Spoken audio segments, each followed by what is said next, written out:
Oh. Ladies and gentlemen, bonjour et bienvenue dans ce nouveau journal d'un vegan frigorifié.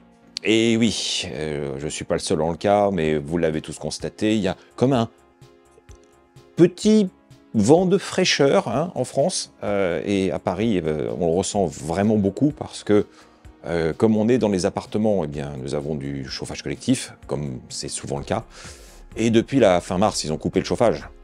C'est un peu prématuré, donc on se fait du 15 degrés à l'intérieur et on se réchauffe comme on peut. C'est presque plus agréable dehors, alors où il fait plus froid. Et pourtant j'aime le froid.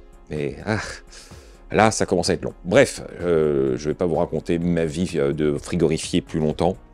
On va commencer ce journal sans plus attendre. Bon, j'espère que vous avez bien regardé la vidéo de la semaine dernière avec l'interview. Et mon invité, Claire, lors de notre rendez-vous, m'a fait la surprise de me ramener des petits trucs en disant « Ah, ça, je pense que tu n'as jamais goûté, ce sera peut-être l'occasion d'en parler dans une vidéo. » Absolument, absolument. Et ce produit, ce sont des Lindor vegan. Bon, je suppose qu'il est inutile de présenter le gros chocolatier Lindt, qui est vraiment le truc de production de masse de chocolat très connu, assez réputé quand même, malgré le côté très industriel de cette chocolaterie. Ils ont une tendance depuis un certain temps à faire des chocolats de plus en plus estampillés vegan, avec des recettes un peu créatives, des tablettes, et puis des Lindor. Oui, ouais. Sauf que bon, en France, non. Voilà, c'est juste ça. Et ça existe, mais pas chez nous. Alors oui, c'est rageant parce que vous n'aurez pas la possibilité, dans l'immédiat du moins, d'aller simplement dans votre supermarché du coin et vous prendre une boîte de chocolat fantaisie pour le plaisir, pour le fun. Non, c'est pas encore possible. Mais heureusement, on a quand même quelques commerces en ligne qui sont un peu à l'avant-garde, si j'ose dire, de ce genre de produits et qui réussissent à les importer. Et là, c'est le cas, si je me souviens bien, il faudra que je vérifie, je crois que Claire les a commandés chez Official Vegan Shop et ça se commande à l'unité. Et donc, ça se présente comme ça. Ah, ça, on reconnaît ce type d'emballage. C'est du vrai de Lindt, c'est pas une copie dans l'esprit de Lindt, c'est vraiment fait par la marque. Donc, on a une petite bille. Je vous avouerai, ça peut paraître surprenant, que j'ai pas de souvenir des Lindor.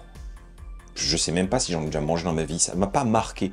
Donc là, je vais pas vous parler d'un référentiel en disant « Ah, c'est comme les anciens ». J'aurais pas cette prétention. Je vais juste le goûter et vous dire ce que j'en pense en termes de goût, de texture, sans aucune comparaison. Allez, déballage. Donc, ah oui, donc ça, c'est la version un peu chocolat au lait. Et c'est une base de lait d'avoine. Ok. Je vais croquer. Je sais pas s'il y a quelque chose dedans. Franchement, je sais plus du tout. Ouais, oui.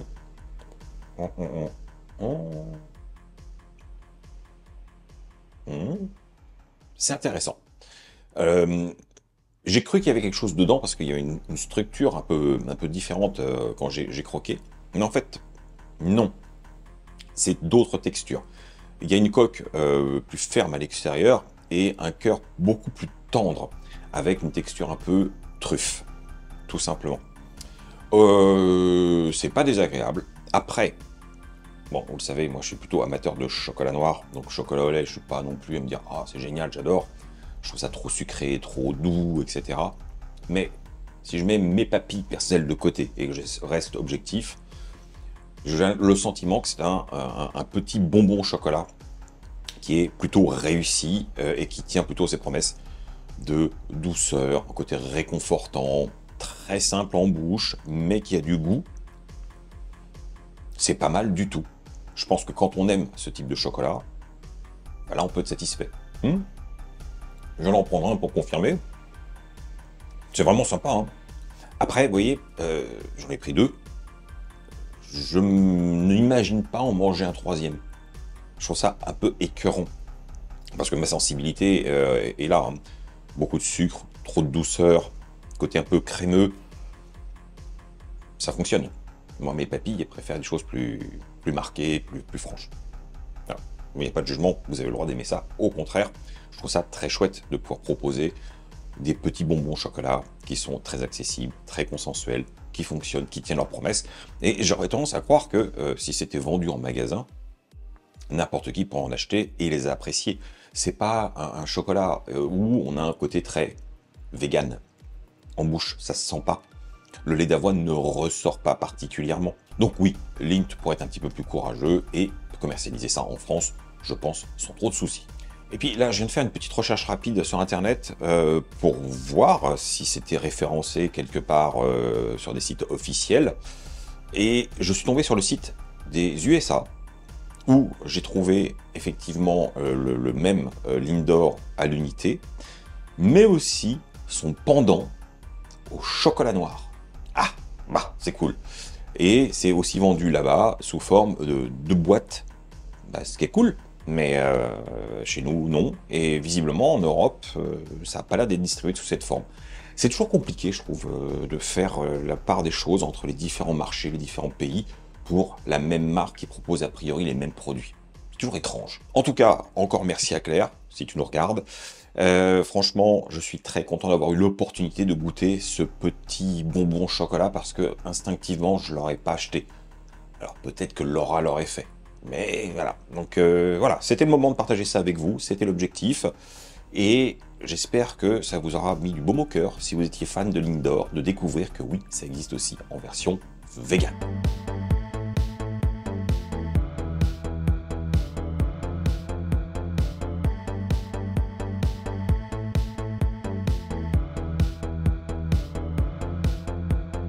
Bon, je suis de retour chez Sweet Romance en bonne compagnie pour un brunch.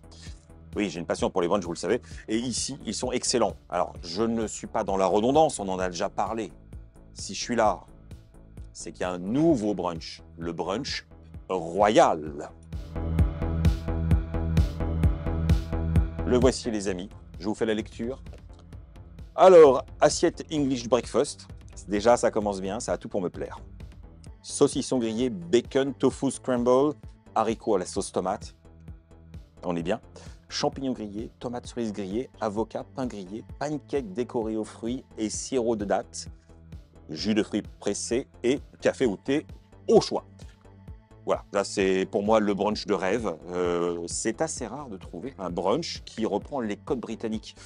Et là, moi, je suis voilà, très heureux. J'ai hâte de découvrir.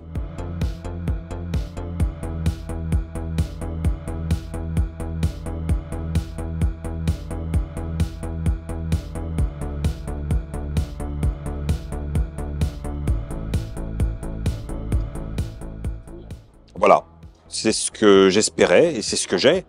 Maintenant, reste à goûter. Alors, je ne vais pas vous faire le détail point par point. Je goûte un peu de tout et puis on fait le bilan dans un instant.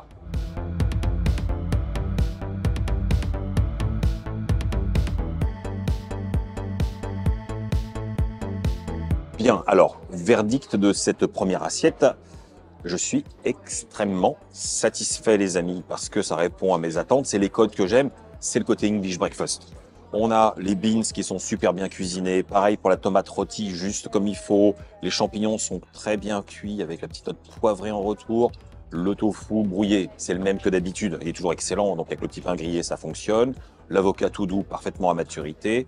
Et alors, en termes de simili, vous l'avez vu, on a une saucisse. Je ne sais pas ce que c'est comme marque, mais elle est bien dorée, croustillante à l'extérieur et tendre, mais relativement ferme.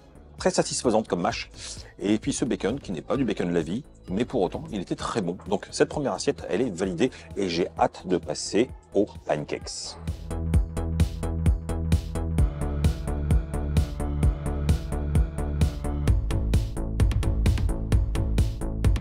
La deuxième assiette est là. Je les connais déjà, les pancakes chez Sweet Romance. Ils sont très bons, donc je suis très content de les retrouver. Et là, par contre, c'est le petit sirop de date. Ça m'intrigue. D'habitude, c'est du sirop d'érable. On va voir si c'est bon.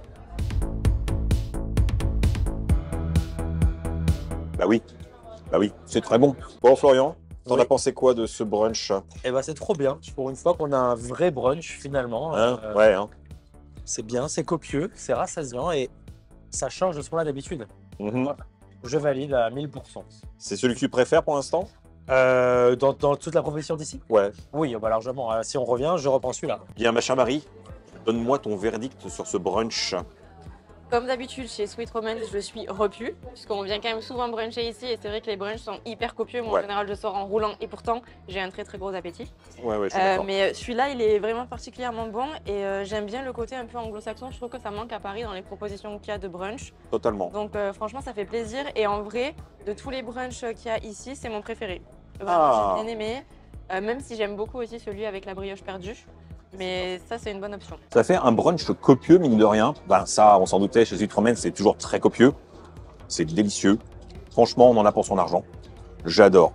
Et je suis vraiment heureux de trouver un brunch qui a cet accent un peu britannique de A à Z. Sans fausse note. Donc, je valide ce nouveau brunch. Et j'espère que vous aurez l'occasion de le tester.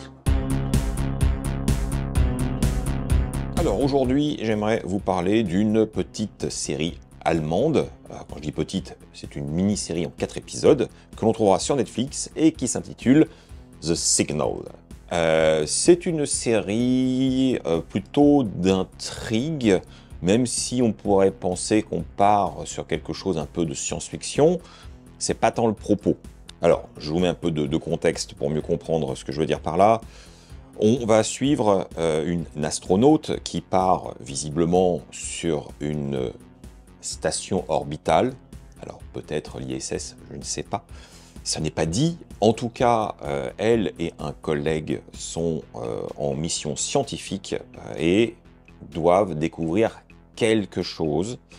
Et c'est une mission privée financée par une milliardaire indienne. Et nous allons suivre effectivement ce qui lui arrive dans la station, tout en ayant une autre histoire en parallèle, celle de son mari et de sa fille, qui eux sont sur Terre et attendent son retour. Retour qui va arriver, et tout ne va pas se passer comme prévu. Donc j'ai pas envie de vous en dire beaucoup plus, parce que forcément il y a une intrigue, il y a quelque chose, et en 4 épisodes, toute la série tient, donc autant vous dire qu'il se passe des choses. Donc je vais plutôt vous préserver, et je vous laisse découvrir ça. Moi, j'ai beaucoup aimé le ton, l'image, le rythme, et aussi l'histoire et sa morale. Il y a tout un truc qui va derrière. C'était vraiment très chouette. Très honnêtement, ça fait partie des séries où je me dis, tiens, je ne le connais pas, il y a une fille dans l'espace, c'est une série allemande. Pourquoi pas? Eh ben, j'ai eu raison. Ça n'en fait pas une série excellente, ok, on va rester quand même critique, mais j'ai passé un très bon moment et je me suis laissé surprendre. Donc, bah voilà, il fallait bien que je vous en parle, parce que si vous n'avez pas envie de vous engager sur des très grosses séries fleuves, ou, comme je le fais d'habitude, aller sur des séries coréennes avec des épisodes très longs et surtout très nombreux, bah là, au moins, bah, vous engagez pas sur quelque chose de trop lourd. Je suppose que ce n'est plus un mystère pour vous si je vous dis que j'aime aller dans les épiceries asiatiques à la recherche de produits un petit peu différents, surprenants ou même traditionnels que j'utilise quasiment au quotidien dans ma cuisine. Et lors d'une exploration très récente, dans une petite boutique qui est à 2 pas de Bastille, je suis tombé sur un truc intriguant. Il s'agit de ceci, des vegetarian steaks. Et comme vous pouvez le voir sur les images, ouais, c'est très réaliste. Donc je ne sais pas. Alors nous sommes face à un produit officiellement végétarien comme indiqué, mais à la lecture de la composition, enfin des compositions, tout est bien 100% végétal, donc tout va bien. Bon, ça va sans dire, sinon on n'aurait même pas cette discussion. Voilà, ce serait un non-sujet. Donc, là où j'étais intrigué, c'est que je vois bien à travers le transparent ici qu'il y a plein de petits sachets individuels. Et quand j'ai posé la question à la personne dans le magasin qui gère, je dis qu'est-ce que c'est? Elle n'a pas su vraiment m'expliquer. Elle m'a dit c'est un truc à base de tofu. Il n'y a pas de tofu dans la compo. Je me demandais si ça se réhydratait. Elle m'a dit non, ça se mange comme ça. Voilà, c'est tout ce que je sais. Donc on va tester. Et alors, je ne sais pas quelle est la différence entre ces deux vegetarian steaks. Je ne sais pas. Alors, même si c'est écrit en tout petit, il y a différentes traductions, dont le français. Voilà. Et en haut, en tout petit, il est indiqué quelque chose par rapport aux saveurs. Ah, ça y est, on a un indice. Donc, la version bleue, c'est chili pepper. Ok. Et la version orange, c'est barbecue. Et pour ceux que ça intéresse, en termes de composition, on est vraiment sur un mélange de protéines de soja, de protéines de blé, plein d'épices, huile, et puis pas grand-chose d'autre. Alors, j'ai commencé par tester la version barbecue, parce que chili pepper, ça doit être plus fort, donc ça devrait être plus accessible. Donc comme vous voyez, hein, c'est des petits sachets. Je comprends déjà un petit peu le concept. Je ne sais pas à quoi m'attendre exactement, mais vous connaissez ce truc normalement de viande de bœuf séchée qu'on appelle le jerky. Bon, en truc vegan, on en trouve. C'est assez filandreux, il faut mâchouiller, il faut réhydrater avec la salive, et ça libère du goût, et c'est fun. Moi, c'est pas mon truc, mais c'est fun. Mais surtout, c'est quand même souvent bien chargé en protéines, et c'est des petits snacks qui peuvent être intéressants dans certaines circonstances pour se redonner un petit coup de boost. Et je pense que là, on est à peu près dans le même état d'esprit. On a un produit qui est en emballage individuel. Oui, d'accord, c'est clair qu'en termes sur emballage, on est bien là. Mais c'est pratique. Et si c'est si étanche, je pense qu'on doit avoir une sorte de petite sauce ou un truc avec. Mais en même temps, sous le doigt, c'est assez souple. Donc c'est pas sec. Bref, on y va. Hein. Faut qu'on regarde. Ah oui, déjà, je vois que c'est un petit peu huileux. Et hop. Voilà à quoi ça ressemble. En gros, un petit morceau de protéines de soja texturées, déjà cuisinées, hydratées. En odeur. Ah. Alors en odeur, je suis un peu entre la boîte de Sheba et l'odeur des huiles pimentées avec du tofu fermenté dedans. C'est puissant, c'est puissant. Est-ce que c'est bon? Bon, bah faut y aller. Hein. L'odeur n'est pas... Enfin, bref.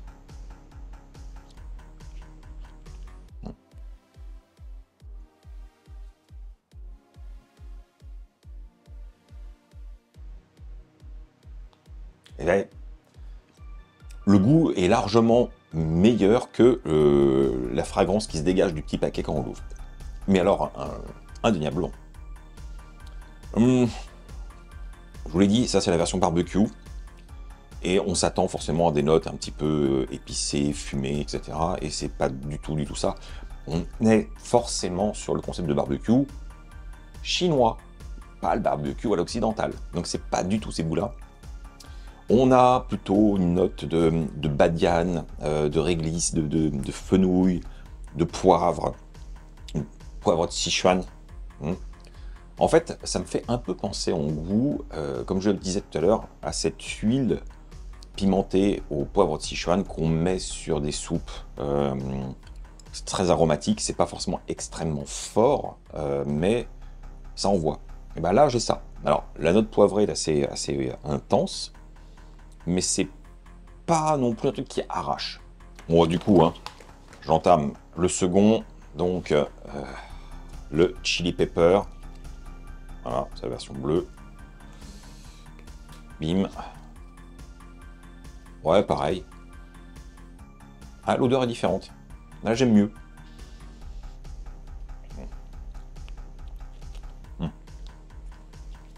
Un petit peu gras, il y a une huile.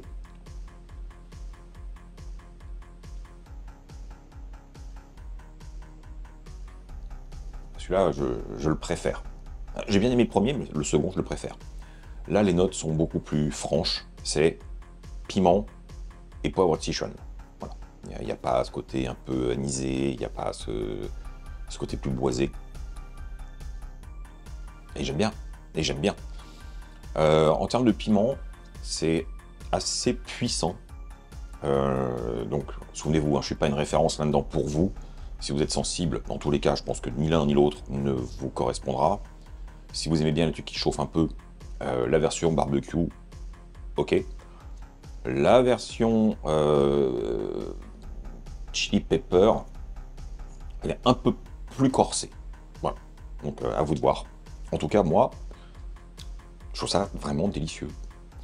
Et ça donne envie d'y retourner, en fait, c'est rigolo. Mais bon, c'est assez gras en bouche. La texture, comme je vous l'ai dit, c'est comme une protéine de soja texturée, mais qui est plus ferme, plus dense, parce qu'il n'y a pas que ça dedans. Donc la mâche est assez satisfaisante, et on retrouve cette idée un petit peu des jerky, mais version humide et grasse. Voilà. Je ne sais pas comment mieux vous expliquer le concept.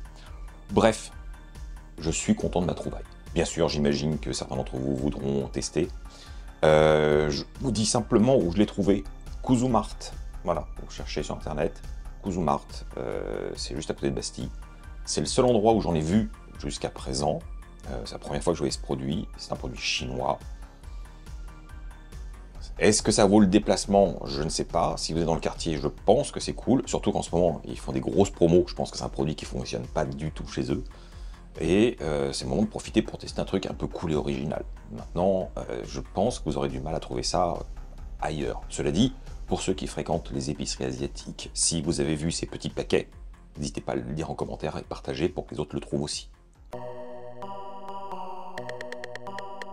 Si vous êtes des vétérans du véganisme comme moi, en termes de préjugés, je pense que vous avez à peu près tout vu, tout entendu au fil du temps, et on aurait plutôt l'impression que justement ça commence à aller beaucoup mieux et que tout ça est derrière nous.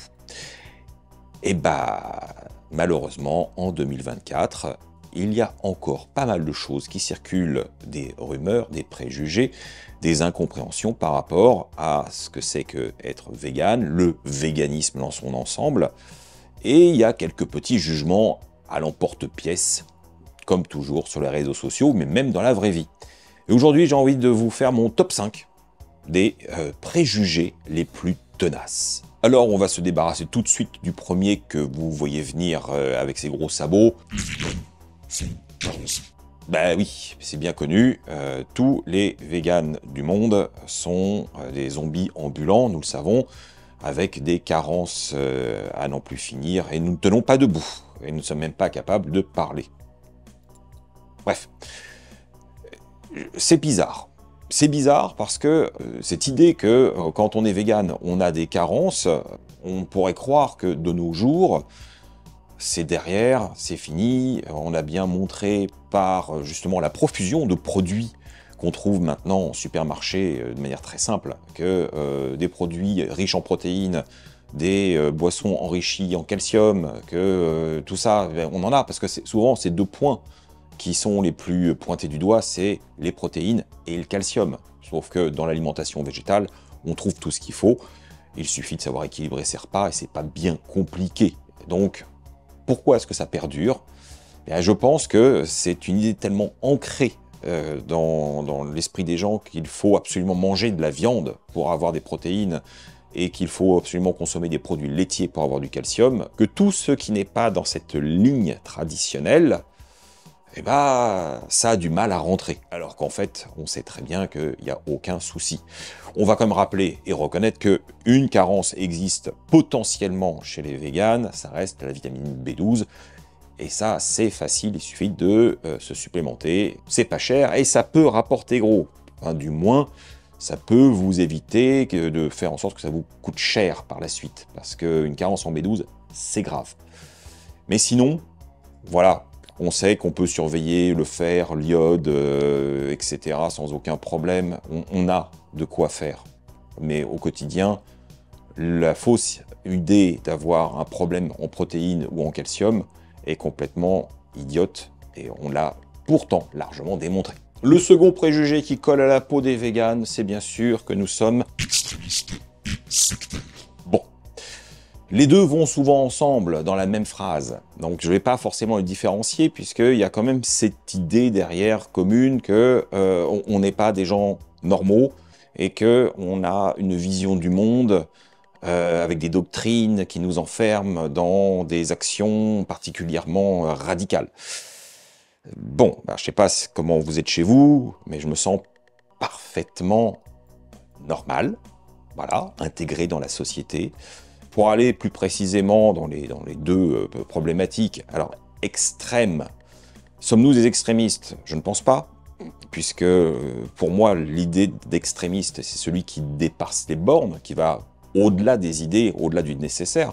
Je pense que le véganisme est plutôt une philosophie qui est radicale, sans concession, mais parce que nous avons une vision du monde, finalement, qui est réaliste et pas du tout fantasmée. Du coup, est-ce que c'est de l'extrémisme de se mettre en accord avec ses convictions? Je ne pense pas, sachant que, jusqu'à preuve du contraire, nous n'imposons absolument pas notre vision du monde aux gens, on ne fait que renseigner, voilà. Mais on n'est pas du tout dans une démarche à imposer de force des idées, ce qui serait une démarche extrême. Quant au côté soi-disant sectaire, parlons-en, le véganisme n'est pas une religion, c'est une philosophie de vie, et il n'y a pas de maître à penser. Il y a eu quelques penseurs, en revanche. Il n'y a pas de dogme, si ce n'est ne pas exploiter, tuer des animaux, enfin bref, juste du bon sens. Bon, au-delà de ça, chacun fait bien comme il veut et place le curseur comme il le souhaite. Donc nous ne sommes même pas dans une philosophie qui est vraiment dogmatique. Nous n'essayons pas non plus de convertir les gens au véganisme, on essaye simplement de leur faire voir que c'est possible de vivre autrement en ayant moins d'impact sur le vivant, étant plus respectueux des autres êtres vivants. Donc bon, jusque-là, on va dire tout va bien. Est-ce qu'on coupe les gens dans le véganisme de leurs milieux sociaux? C'est plutôt l'inverse. Je pense que tous les véganes sont ravis de côtoyer des gens comme d'habitude. Très peu sont ceux qui veulent se mettre en marge de la société. Donc c'est un choix d'ailleurs qui est individuel. Rien n'impose dans le véganisme de se couper de la société, bien loin de là. Or, dans un principe sectaire, généralement, l'idée est toujours de voir par le prisme de sa croyance et des idées de son gourou, bien sûr, et s'éloigner effectivement de sa famille, de ses amis, et de se couper un peu de la réalité. Donc on n'en est pas du tout là-dedans. Qu'est-ce qu'il y a de sectaire dans le véganisme? Je ne sais pas. Et je sais que même Miviludes s'est intéressé au véganisme pour voir si c'était une dérive sectaire. Mais sauf qu'on rentre dans aucune case, bien évidemment, ça c'est logique. En revanche, je vais quand même rebondir sur ce point parce que j'imagine que si aujourd'hui des gens vous disent que le véganisme est sectaire, c'est parce que certaines sectes, toujours dans cette idée de couper des habitudes, de rompre avec les traditions et se désociabiliser, ont imposé à leurs adeptes un changement d'alimentation, tout simplement. Et souvent, le végétarisme et le végétalisme sont imposés pour effectivement que ça coupe complètement les habitudes. Mais c'est une méthode, une manipulation mentale pour enfermer les gens davantage dans une doctrine. À mon avis, c'est parce que le végétalisme est utilisé comme un outil d'endoctrinement dans un contexte particulier qu'aujourd'hui on nous dit que le véganisme est sectaire, alors que il n'y a pas de lien. Un autre préjugé qui est assez courant, c'est de considérer que les véganes sont des gens qui sont alors, bien évidemment, il y a des individualités, des gens qui vous diront qu'en étant vegan, ils ont atteint un certain niveau de perfection. Mais dans le vrai monde, je suppose que comme moi, vous ne connaissez quasiment personne qui a ce genre d'état d'esprit, et on est juste vegan, non pas parce que nous sommes parfaits, mais parce que nous tendons à aller vers le mieux, et que le véganisme, sous certains aspects, permet de répondre à une idée de voie de perfectionnement. Mais la perfection n'étant pas de ce monde, forcément, ce serait totalement illusoire de croire que, en tant que vegan, on est un être parfait. Et en ça, derrière, l'idée que le vegan est un donneur de leçons, c'est peut-être beaucoup plus lié finalement à cette idée que le véganisme étant une position morale et éthique, forcément, on a plus tendance à remettre en question les choix négatifs que font les autres en pointant du doigt les incohérences et surtout les effets concrets de cette attitude. En ça, forcément, selon comment les gens s'expriment, ça peut faire paraître pour un donneur de leçons. C'est vrai. Mais encore une fois, est-ce que pour autant tous les végans sont comme ça? Je ne pense pas. Bien loin de là. Un autre préjugé que vous avez certainement entendu et qui m'étonne toujours, c'est de considérer que... Voilà. Bon. C'est un peu étrange puisque, comme vous le savez déjà, le véganisme s'étend partout sur la planète, à différents niveaux certes, mais Paris n'étant pas le centre du monde, considérer que le véganisme est quelque chose de purement parisien, c'est un peu étrange. Le côté bobo, alors revenons sur ce mot qui est très ringard, c'est un mot valise qui n'a pas beaucoup de sens. Pour ceux qui ne le connaissent pas, parce que je trouve qu'il est passé en désuétude, même s'il est encore utilisé par certains de manière très péjorative, bobo, bourgeois, bohème, bobo, voilà, tout simplement. Bon, alors je me définis pas du tout comme ça, et je ne connais autour de moi personne qui puisse correspondre aux archétypes. Je vous laisse rechercher simplement sur internet la définition du bourgeois bohème. Je pense qu'il y a de fortes probabilités que vous ne vous reconnaissiez pas là-dedans. Je ne me reconnais pas là-dedans, je ne connais pas de gens là-dedans. Et pourtant, il y a cette idée. Alors pourquoi? On peut se poser la question honnêtement. Peut-être parce que on considère souvent que les Parisiens sont déconnectés de la réalité, de la campagne, de la nature, que nous sommes des urbains et que la seule chose qu'on fait, c'est acheter de la nourriture préfaite dans des magasins, mais que comme on n'est pas au contact des terres agricoles et du bétail, on a une vision biaisée de la réalité et que, en fait, ça ne se passe pas du tout comme ça et qu'il y a plein de petits éleveurs respectueux, blablabla, vous savez, vous savez. Bon, la réalité, c'est que vous qui me regardez derrière votre écran à l'heure actuelle, il y a de fortes probabilités que vous ne soyez pas du tout parisien, voilà, hein, statistiquement. Et du coup, ça peut vous sembler étrange si nous partageons la même vision, la même philosophie de vie. Parce que ce serait très réducteur, et nous sommes partout. Ça en revient à la secte, hein, qui manipule, avec le fameux lobby vegan qui n'existe pas. Mais blague mise à part, oui, c'est très réducteur de vouloir faire en sorte que ce soit une lubie parisienne déconnectée de la réalité. Je pense que beaucoup de gens qui regardent mes vidéos sont dans des régions avec des terres agricoles, sont tout à fait à même de se rendre compte de la réalité de terrain. Vous connaissez certainement même des agriculteurs, selon où vous habitez, et l'envers du décor, vous y êtes confronté. Donc si vous êtes vegan, c'est bien parce que vous avez aussi compris quelque chose, et pas forcément être dans le jugement des gens qui travaillent justement à produire de l'alimentation. C'est pas du tout notre propos. Et puis je reviens un instant sur le terme bobo, donc n'oublions pas qu'il y a le terme bourgeois et bohème. Qui dit bourgeois, théoriquement, dit personne aisée financièrement. Or, nous le savons tous, et il suffit de lire les commentaires sous ces vidéos, nous ne sommes pas tous dans des situations financières particulièrement confortables. Beaucoup de gens galèrent pour pouvoir se payer simplement le nécessaire du quotidien. Donc, en quoi est-ce qu'il y a à côté de bourgeoisie au sens propre du terme par rapport au véganisme? C'est un peu incompréhensible. Et enfin, dernier préjugé qui, surtout pour moi, me paraît totalement absurde, c'est de considérer que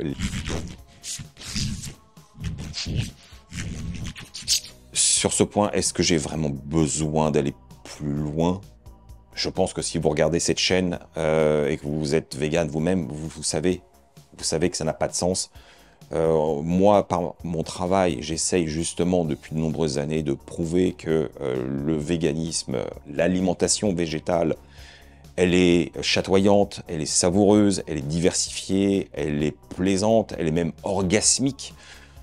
Donc la privation, je ne sais pas ce que c'est, la tristesse dans l'assiette, je ne connais pas, je n'ai jamais connu, et à moins d'être enfermé dans des régimes vraiment très restrictifs, sans épices, sans sauce, sans huile, sans sel, sans sucre, sans alcool, sans tout ce que vous voulez, et avoir des légumes bouillis et du tofu nature, voilà, bon, mais personne ne mange comme ça. Enfin si, peut-être, mais ils ne sont pas représentatifs. Notre culture culinaire végétale est très riche, et très joyeuse, et très conviviale. Donc, bref. Bon voilà, moi en 2024, c'est à peu près les remarques que j'entends encore et toujours. Et curieusement, pas forcément de gens d'une autre génération. Enfin, si, mais dans l'autre sens. Même de la part de gens beaucoup plus jeunes, où on pourrait croire que justement, ils ont grandi avec Internet, ils ont grandi avec plus de véganes et de végétariens, avec plus d'informations, donc ils devraient être un peu plus éclairés sur la question et éviter de sortir des choses aussi grotesques. Pourtant, non, toujours pas. Donc, ce qui veut dire que nous avons encore et toujours un devoir d'informer, de propager effectivement une vision réelle de ce que le mode de vie vegan et le véganisme, et sortir des clichés. Et c'est pas gagné. Cela dit, il y a des probabilités que vous ayez d'autres préjugés autour de vous, que vous entendez régulièrement et que je n'ai pas évoqué. Donc n'hésitez pas à les partager en commentaire, qu'on rigole un coup ou qu'on les débunk si nécessaire. Bon alors, comme il fait un peu frisquet, j'avais envie de vous proposer cette semaine un petit plat mijoté en sauce, réconfortant.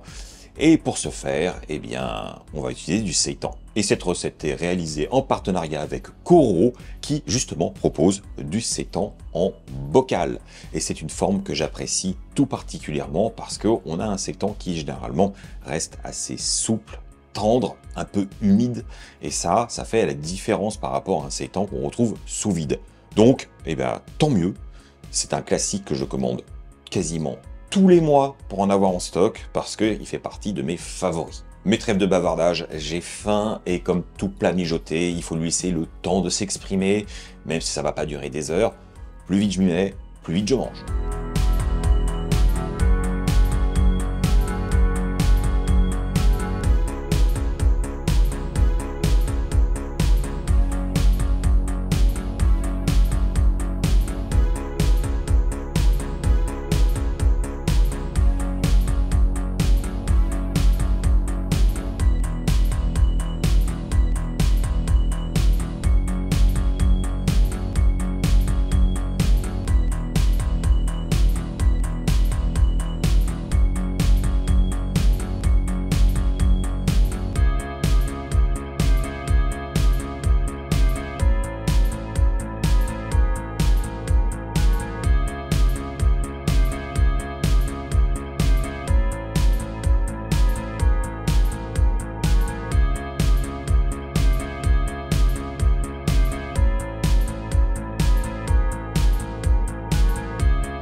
Et voilà.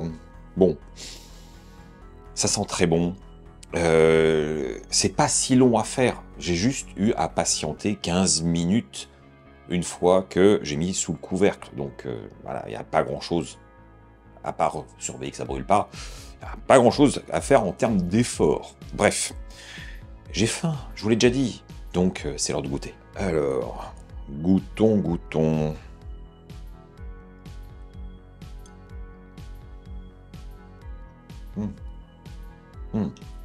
Ah, j'adore ce type de plat. C'est vraiment réconfortant, c'est concentré en termes de goût, il y a beaucoup de volume, il y a de l'umami en longueur, il y a juste ce qu'il faut en termes d'assaisonnement. C'est pas des plats qui sont extrêmement riches et complexes en saveur, il y a un côté un peu rustique et complètement assumé, mais voilà, c'est un plat qui fait plaisir à être dégusté. Alors, le seitan, il est déjà tendre, et comme il a rebouilli avec le jus, avec l'eau, avec les légumes et tout ça, il est encore plus souple, et c'est presque un seitan qui devient fondant sous la dent. Il reste avec une petite mâche, rassurez-vous, parce que sinon ce serait pas très intéressant. Il garde son identité par rapport aux légumes, aucun problème, mais voilà, il a cette texture plus délicate. J'aime vraiment beaucoup le travailler comme ça. Voilà les amis, j'espère que cette recette vous aura inspiré et que vous avez envie de la reproduire chez vous.